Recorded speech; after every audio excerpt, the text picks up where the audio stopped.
श्री स्वामी समर्थ। जय जय स्वामी समर्थ। स्वामींचं नाव घेऊन मी या व्हिडिओला सुरुवात करते। येत्या 16 मे म्हणजे शुक्रवारी आली आहे संकष्टी चतुर्थी।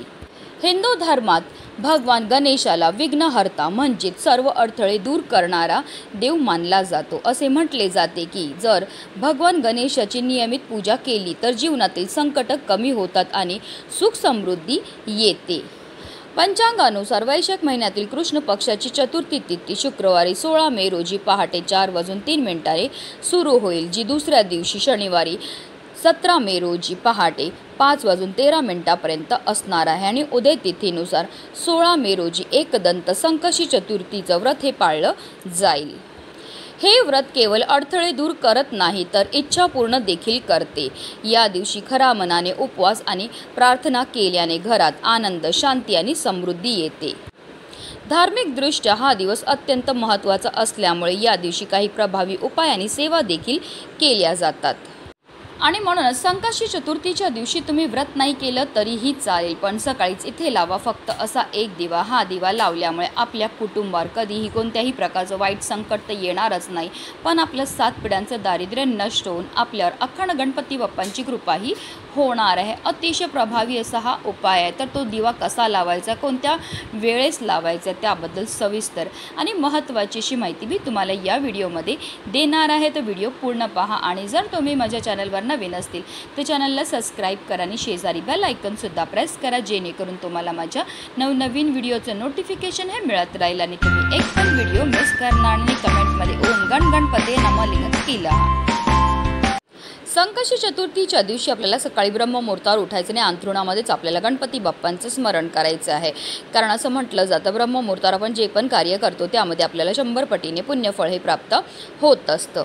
त्यानंतर आपल्याला स्वच्छ वस्त्र हे परिधान करायचे, जर शक्य असेल तर लाल किंवा पिवळ्या रंगाचे वस्त्र परिधान करा। त्यानंतर आपल्याला गणपती बाप्पांसमोर एक दिवा हा प्रज्वलित करून घ्यायचा आहे, कारण कोणतीही सेवा किंवा कोणताही उपाय जर आपण अग्नीच्या साक्षीने केला तर त्यामध्ये आपल्याला निश्चितच सफलताही प्राप्त होत असते।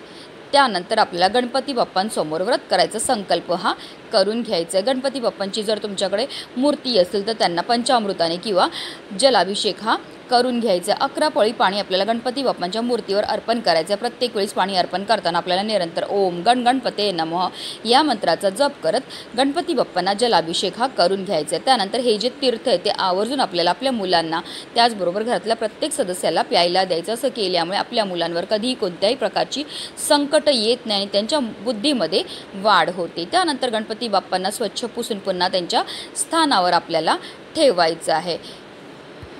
त्यानंतर आपल्याला गणपती बाप्पांना हळद, कुंकू, अक्षदा, धूप, दीप, अगरबत्ती दाखवून घ्यायची आहे।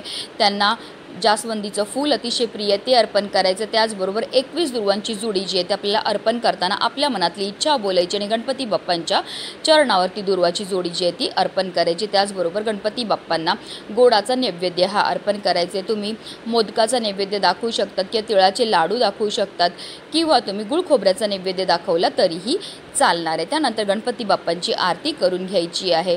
तसेच आपल्याला ओम गणपते नमः किंवा ओम वक्रतुंडाय नमः या मंत्राचा 108 वेळा जप हा करायचा आहे।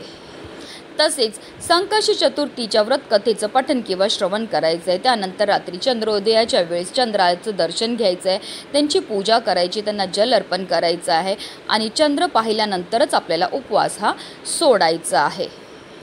तसेच आपल्याकडनं झालेल्या कळत नकळत चुकांची क्षमायाचना सुद्धा आपल्याला गणपती बाप्पांकडे करून घ्यायची। अशा रीतीने आपल्याला पूजाही करायची आहे।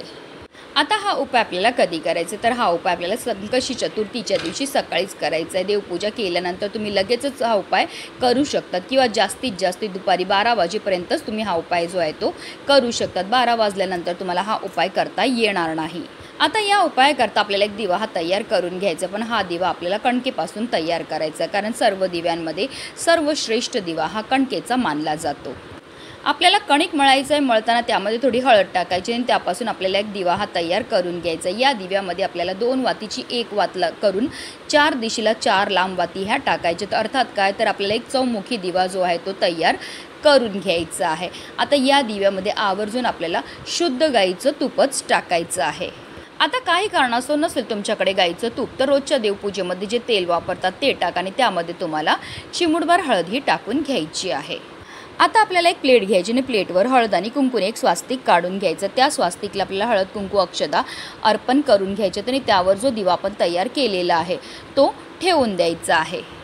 आता या दिव्यामध्ये आपल्याला थोडेसे काळे तीळ टाकायचे आहेत। काळे तीळ हे गणपती बाप्पांना अतिशय प्रिय आहेत। तसेच काळे तीळ हे आपल्या पितरांना सुद्धा समर्पित असतात आणि जेव्हा आपण काळ्या तिळांपासून काही उपाय किंवा सेवा करतो तर त्यामुळे आपल्या कुंडलीमध्ये असणारा प्रखरातला प्रखर पितृदोष, ग्रहदोष, शत्रुपीडा दूर होण्यामध्ये मदत ही मिळत असते। तसेच या दिव्यामध्ये आपल्याला 2 लवंगा सुद्धा टाकायच्या। ज्या लवंगा आपण टाकणार आहेत त्या व्यवस्थित पाहून घ्यायच्या, त्या अखंड असाव्यात, कुठेही तुटलेल्या फुटलेल्या किंवा खराब झालेल्या नसाव्या। ज्याप्रमाणे लवंगा आपल्या जीवनाची चव वाढवतात त्याचप्रमाणे आपलं भाग्य उजळायचं काम सुद्धा करत असतात। आता हा दिवा प्रज्वलित करायचा आणि आपल्या देवघरामध्ये असणाऱ्या गणपती बाप्पांसमोर ही प्लेट जी आहे ती आपल्याला ठेवायची। आता या दिव्याला आपल्याला हळद, कुंकू, अक्षदा, एक फूल सुद्धा अर्पण करून घ्यायचं आहे। असा हा चौमुखी दिवा गणपती बाप्पांसमोर लावल्यामुळे आपल्या कुटुंबाचं चौबाजूने संरक्षण तर होतच होतं, पण आपल्या संपूर्ण कुटुंबाची चौबाजूने भरभरून प्रगती सुद्धा व्हायला लागते।